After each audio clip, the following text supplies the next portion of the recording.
Coba ucapkan dengan kalimat yang lantang bahwa Anda tak punya dosa. Kalau tak mampu, berarti punya dosa. Ya. Ucapkan Anda sudah siap ke surga. Kalau tak mampu, amalnya masih kurang. Anda diberikan kesempatan sampai lebih daripada 50 tahun. Lebih daripada 40 tahun. Lebih daripada 20 tahun. Dan sampai kesempatan itu, sampai hari ini pun untuk baca pun belum punya waktu. Dan Anda mengharap surga, Anda siapa? Saudara-saudariku, alhamdulillah, bersyukur pada Allah Subhanahu wa taala, kita masih diberikan oleh Allah keluangan, kesempatan dan peluang untuk mengumpulkan bekal kita sebelum kita kembali kepada Allah Subhanahu wa taala dan berpulang ke tempat yang hakiki sebagai tempat sesungguhnya yang kita akan huni. Setiap manusia mesti menyadari bahwa di dunia itu sesungguhnya sedang membawa misi, bukan tujuan hidup. Seperti halnya Anda berangkat ke kantor untuk mencari bekal guna dibawa ke rumah. Rumah tempat untuk istirahat, rumah tempat beraktivitas, bercengkrama dengan keluarga, maka Anda keluar rumah untuk kembali lagi ke rumah. Rumah besar kita yang sesungguhnya, kita itu ditetapkan oleh Allah mendapatkan tempat di surga. Bertugas ke dunia mencari bekal untuk menempati rumah itu dengan bekal sempurna, sehingga dengan bekal itu kita bisa mendesain rumah kita dengan fasilitas-fasilitas yang luar biasa. Karena itulah ketika Allah menciptakan Adam alaihi salam dan menyebutnya dengan nama baru di antara sekian makhluk yang sudah ada. Ada malaikat sebelumnya, ada jin sebelum kita. Quran surah ke-15 ayat ke-27. Wal janna khalaqnahu min qablu min naris samum. Maka dengan nama yang berbeda, bukan malaikat, bukan jin, tapi bashar. Quran surah ke-15 ayat ke-28. Wa idh qala rabbuka lil malaikah, ketika Rabbu Muhammad sallallahu alaihi wasallam menginfokan kepada malaikat dan jin yang sudah ada sebelum kita bahwa aku akan mencipta makhluk baru, bukan malaikat, bukan jin, dengan tugas yang berbeda. Ya, inni khaliqum basyara, akan mencipta makhluk baru namanya bashar.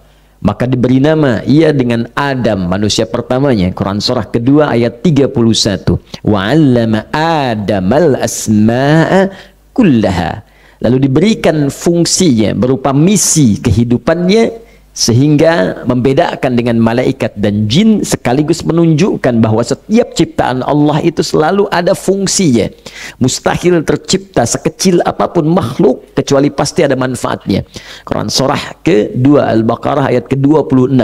Innallaha la yastahi ay yadriba mathalan ma ba'udatan fama fawqaha. Bahkan sekecil nyamuk dan lebih kecil daripada itu pasti ada manfaatnya. Dikala atom, atau sekarang ada yang lebih kecil daripada atom, ya, ada yang lebih kecil daripada atom, kecilkan lagi. Saya di Jepang kemarin itu bertemu dengan ketua ilmuwan dunia untuk Indonesia. Ya, kita sedang kemarin itu meneliti salah satunya transformasi energi. Ya, dari energi dipecah itu CO2-nya, ya, C-nya disimpan, O-nya kemudian diaktifkan, lalu ditransformasikan dalam beberapa hal-hal yang bermanfaat untuk kehidupan. Nah, itu digali salah satunya, atom itu punya bagian terkecil lagi. Nah, bahkan kata Allah, setiap yang lebih kecil dari itu pun pasti ada manfaatnya. Lalu bagaimana dengan manusia yang lebih besar daripada itu? Nah, maka apa fungsinya?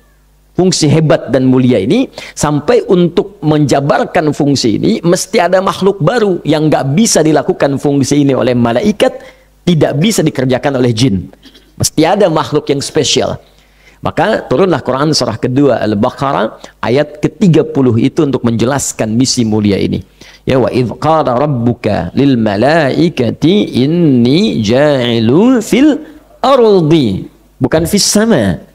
Ingat, fil ardi bukan fis sama. Ketika Rabbu Muhammad SAW, Allah Subhanahu wa ta'ala menginfokan pada malaikat dan kalangan sebagian jin yang ada pada saat itu, aku akan menetapkan sebuah misi di bumi untuk makhluk baru ini. Ya, fil ardi khalifah, menjadi khalifah di bumi, bukan di langit. Ya, tapi ingat, Yang paling menarik, sebelum turun ke bumi, diperkenalkan dulu dengan tempat mulianya, tempat tinggalnya yang istimewa di langit. Ini tempat abadinya. Maka disebutkan Quran surah kedua Al-Baqarah ayat ke-35. Wa qulna ya adamuskun anta wa zawjukal jannah.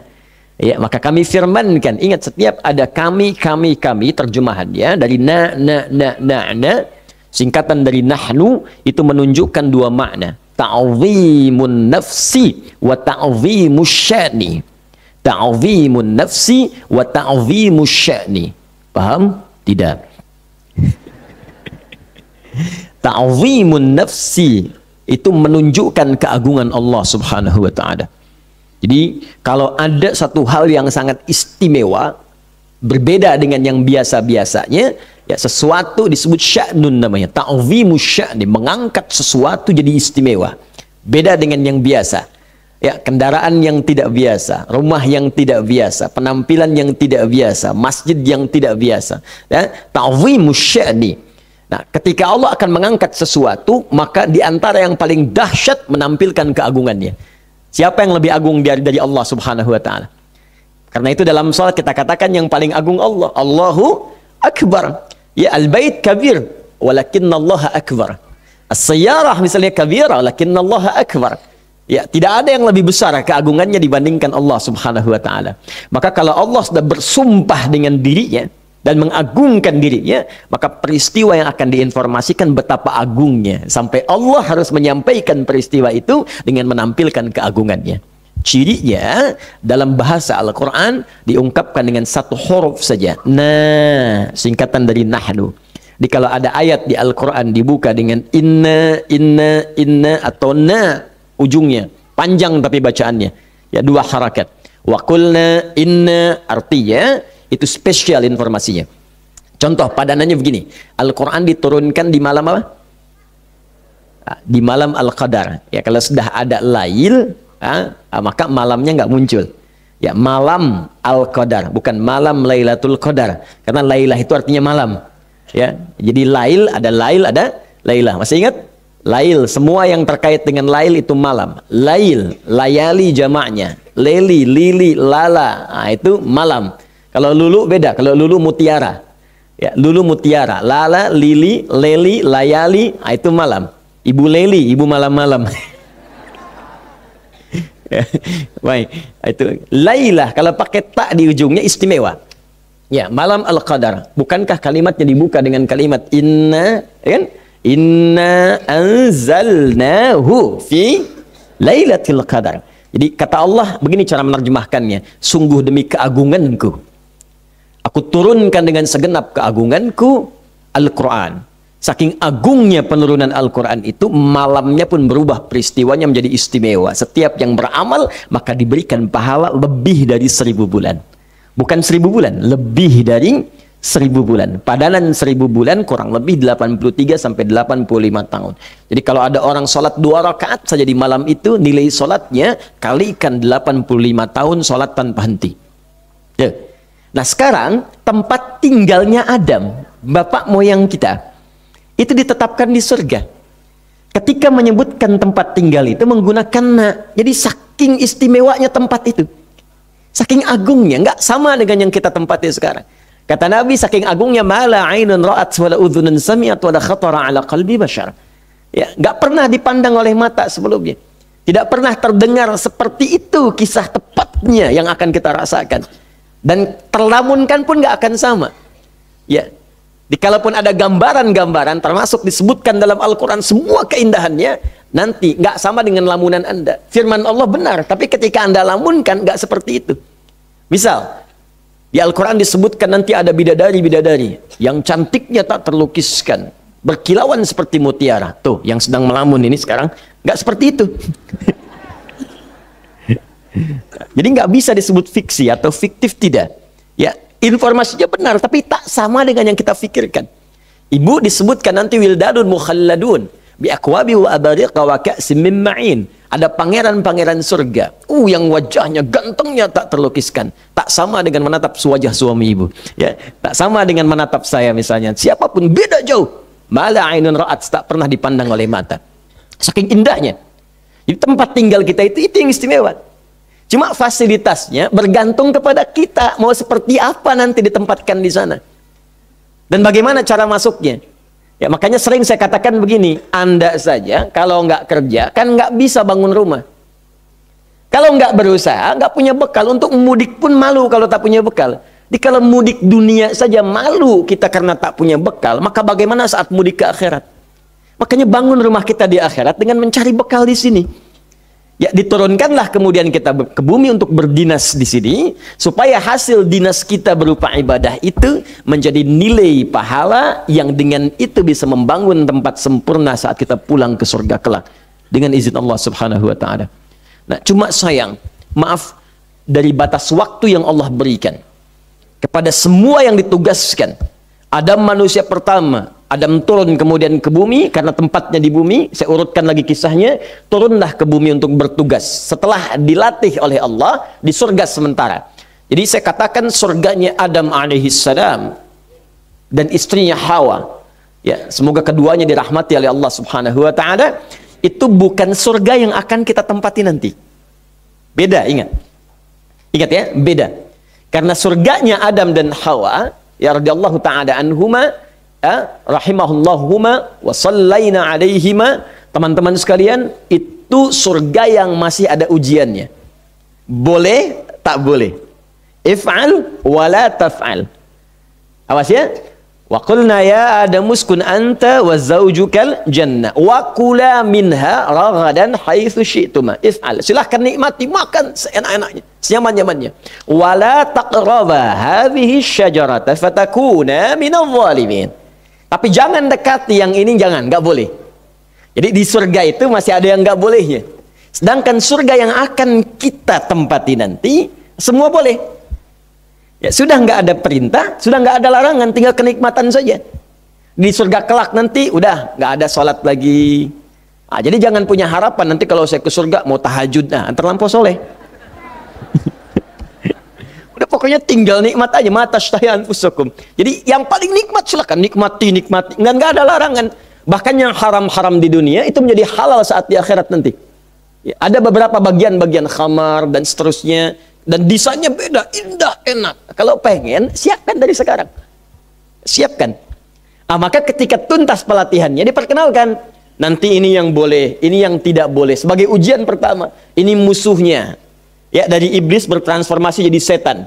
Ya, makanya di ayat 36-nya setannya disebutkan, fa'azallahuma syaitanu anha fa'akhrajahuma mimma kana fi. Ini musuhnya, ini yang harus dikerjakan, ini yang harus ditinggalkan. Training sebelum turun ke bumi. Setelah selesai trainingnya, lengkap pelatihannya, turunlah kemudian ke bumi dengan bekal yang Allah berikan. Turun Quran surah kedua ayat 38. Qulna bitu minha jami'a fa imma ya'tiyannakum minni hudan faman tabi'a hudaya fala khaufun 'alaihim wa lahum yahzanun. Adam, Hawa turun kalian semua ke bumi, mulai berpetualang di bumi. Ya, untuk mengenal bumi itu dipisahkan keduanya. Ya, Adam turunnya di kisaran Asia Selatan, ada yang menyebutkan India. Hawa turunnya di kisaran sekarang jadi wilayah Saudi Arabia, di wilayah Jeddah. Karena itu ada yang menyebutkan Jeddah disebut dengan Jeddah karena nenek kita pernah turun di situ. Ya, di wilayah Jeddah sekarang, kalau dari pantai Laut Merah itu ada yang menyebut Masjid Terapung, Masjid Ar-Rahmah itu ya. Anda lurus di situ, ya agak sedikit lah mungkin 300 meteran ke depan itu, nanti ada perempatan. Ya, lurus kanan dengan kiri dari arah kita datang. Setelah sepeda ontel besar. Ada yang menyebut sepeda ontel Nabi Adam, orang-orang lokal. Itu cuma candaan-candaan saja. Itu sebelah kanannya ada skat dengan batuan bata merah. Dituliskan Maqbarah Sayyidah Hawa, kuburannya Sayyidah Hawa. Tapi sejarawan lokal menyebut itu bukan kuburan Sayyidah Hawa, tapi tempat pertama kali beliau turun di situ. Ada yang menyebut demikian. Nah, keduanya terpisah sampai berpetualang untuk mengenal bagaimana tempat yang harus dihuni itu. Makanya sunnah kita nanti, kalau ingin menempati sesuatu, kenali dulu tempatnya.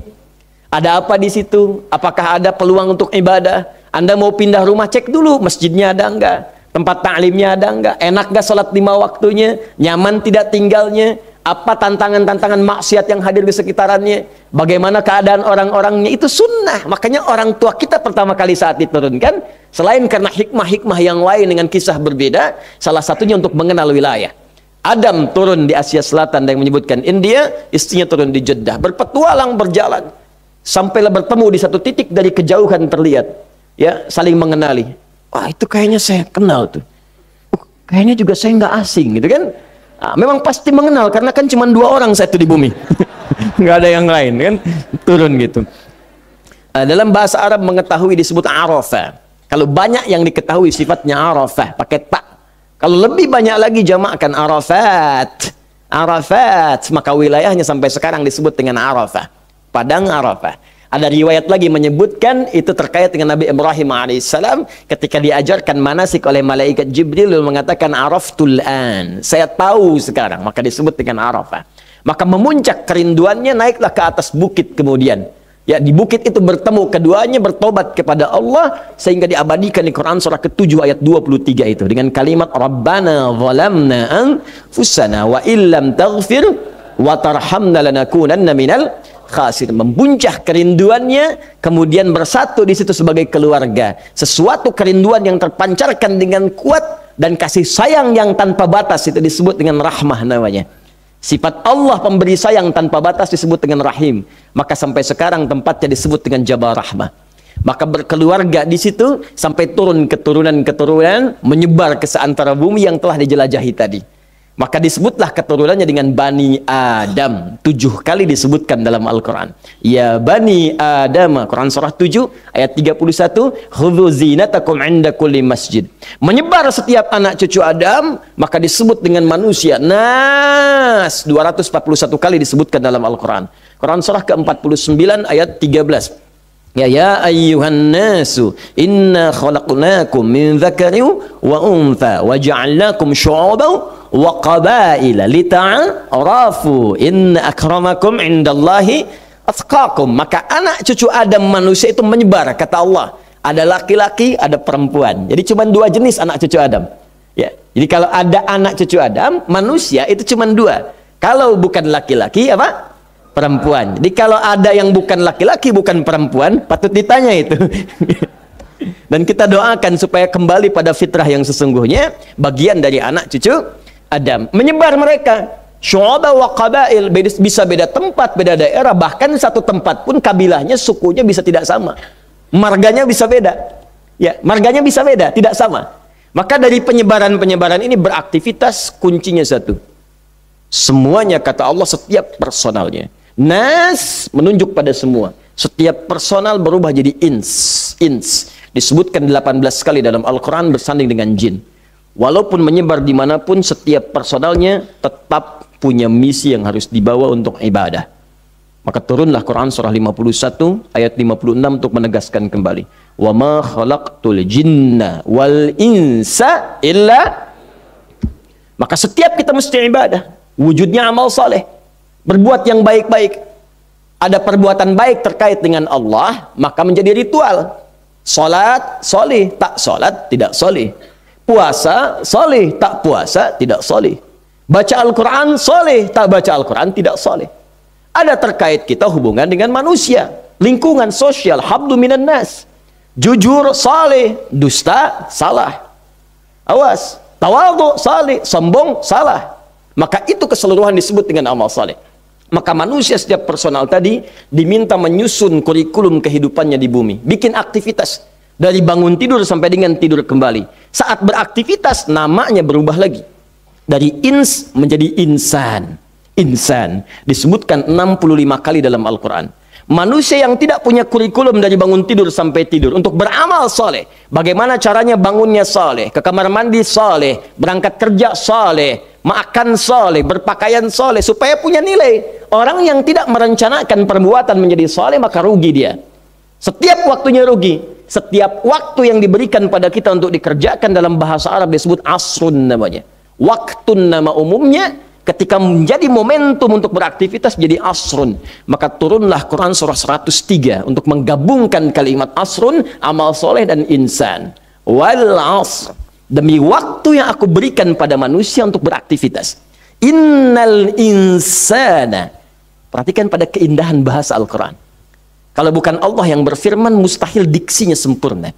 Bukan ins, tidak Bani Adam, bukan pula An-Nas, dan tidak juga Bashar.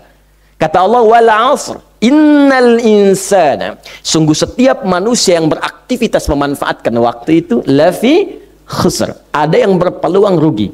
Illal ladzina amanu wa amilus shalihat, kecuali orang-orang yang beriman, yang dengan imannya itu membimbing dia untuk beramal saleh. Jadi ternyata bekal untuk pulang itu ketika kita diminta ibadah, wujudnya sederhana, amal saleh. Iman, amal saleh. Iman, amal saleh. Pulang kita punya bekal. Saya urutkan dulu supaya mengetahui dasarnya seperti apa.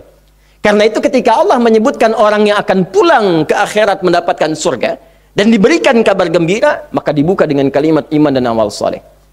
Kalimat surga pertama dalam Al-Quran di Al-Baqarah ayat 25. Dan kalimatnya disandingkan dengan iman amal saleh. Perhatikan Al-Baqarah 25 paling kanan sebelah atas dalam mushaf. Wa basyiril ladzina amanu wa amilus salihat. Baru anna lahum jannatin tajri min tahtihal anhar. Berikan kabar gembira pada setiap orang beriman dan dengan imannya mampu menata hidup untuk beramal saleh. Bagaimana bangun jadi saleh, bekerja jadi saleh, berumah tangga jadi saleh, jadi anak saleh, jadi ibu salihah, jadi suami saleh, jadi ayah saleh, kakek saleh. Semua yang dikerjakan Allah ridha dengan itu. Maka berikan kabar gembira pada orang ini, kamu akan pulang ke akhirat nanti mendapatkan surga. Jadi setiap kita kerjakan menjadi amal saleh dapat poin. Poin. Ya. Jadi kalau gini, Anda kalau bekerja, saya, Anda, kita bekerja, kan dapat gaji ya? Gaji. Ya, itu bahasa Arabnya gaji. Sekarang ada yang menyebut ratib. Pokoknya disebut ujrah. Pokoknya yang harus dibayar. Makanya kalau Anda ke Timur Tengah itu naik taksi, ada tulisan atasnya taksi ujrah.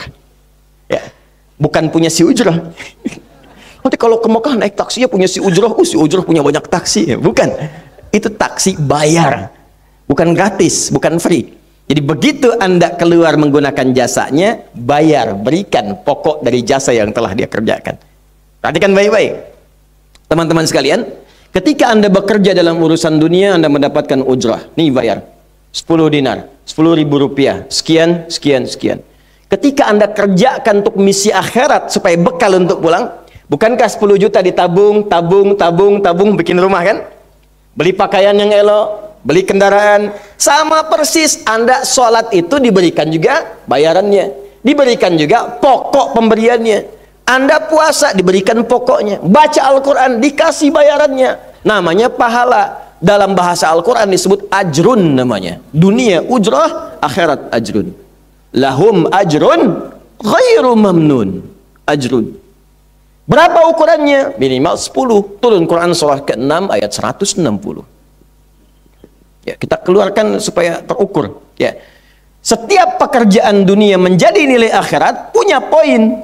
Pekerjaannya disebut hasanah namanya. Ya. Amal solehnya disebut hasanah. Siapa yang mengerjakan di dunia pekerjaan punya nilai akhirat, amal soleh namanya hasanah. Setiap hasanah punya poin 10. Man jaa bil hasanati falahu asyru amthaliha. Siapa yang mengerjakan perbuatan di dunia dan punya nilai akhirat, bekerja dikerjakan karena Allah mencari yang halal. Tuliskan poinnya. Salat, tuliskan poinnya. Setiap pekerjaan 10. Hitungannya 1 keduanya 500 tahun, 2 ketiganya 500 tahun, 3 keempatnya 500 tahun. Jadi jangan menghitung 1, 2, 3 terlalu sedikit. Ya. Di hadis Muslim saya sering katakan ke masjid saja dapat 25 poin baru nyampe. Jarak 1 kedua 500 tahun. Jadi kalau ada yang tidak sholat dalam sehari, 1 kali sholat kehilangan 10 pahala kali 500 tahun. Dia kehilangan pahala 5.000 tahun. Ya, dosanya berapa? Nah, makanya sering kita bermohon begini, ya Allah, jadikan semua perbuatan duniaku punya nilai akhirat supaya ditampakkan di akhirat. Di hasanah dunia ini akan ditampakkan saat dihisab di akhirat.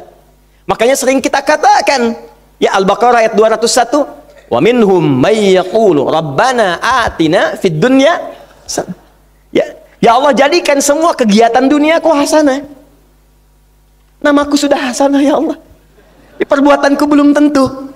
Ya sudah suami namanya Hasan, ya istri Hasanah, anaknya Husna, ya kan?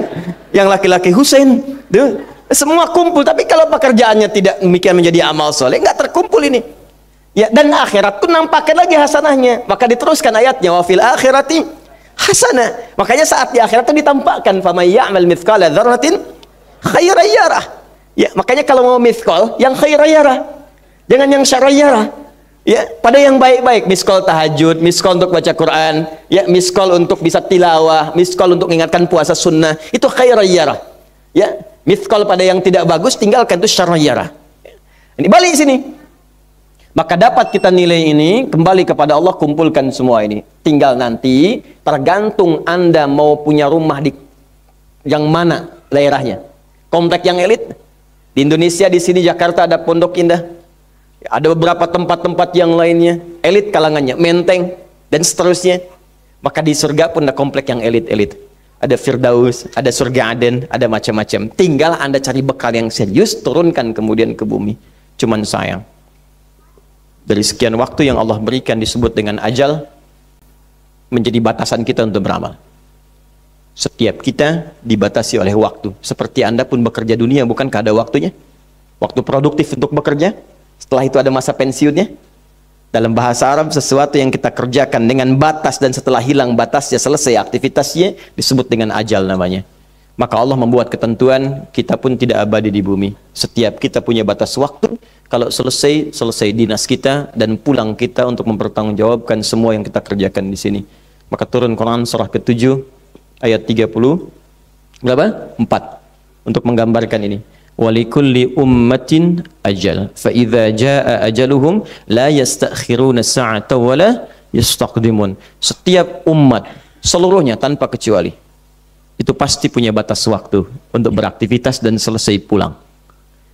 Aktivitas kita ketika bergerak mencari kehidupan ma'isyah, pekerjaannya disebut dengan asya. Diingatkan kalau harakat fathah turun ke bawah kasrah artinya selesai harakatnya, hilang pekerjaannya. Dari asya menjadi aisya. Setiap hari diingatkan kita dengan salat isya. Hei, seaktif-aktifnya Anda, sesibuk-sibuknya akan selesai semua itu. Dan semua kita akan pulang. Bukankah setelah isya kita terpejam? Itu kan latihan. Makanya dalam doa saat akan tidurnya disebutkan bisikallahumma amutu wa ahya. Ada riwayat lain ahya wa amut. Riwayat populernya amutu wa ahya. Mungkin malam ini saya pulang. Saya meninggal. Makanya saat kita bangun dari tidur kita ucapkan alhamdulillahilladzi ahyana ba'dama. Ada maknya, sementara aja. Satu saat mungkin pulang. Kita nggak tahu di bagian mana yang tidur itu mengakhiri kehidupan kita saat kita pulang. Karena itu serius. Ada saatnya kita pulang. Nah, teman-teman, ternyata sudah tahu akan pulang pun masih ada yang tidak memanfaatkan waktu dengan baik. Tanyakan pada setiap manusia ya. Dari detik ini. Dimulai dengan diri kita. Kita manusia kan? Tanyakan pada diri kita. Anda wafat tidak? Anda pulang tidak? Anda meninggal tidak? Kalau sadar pulang, maka cari bekal yang baik. Berarti Allah benar kan? Kata Allah setiap kita akan wafat. Kullu nafsin dha'iqatul maut. Setiap yang punya jiwa meninggal. Bahkan dikasih informasi jelas kok.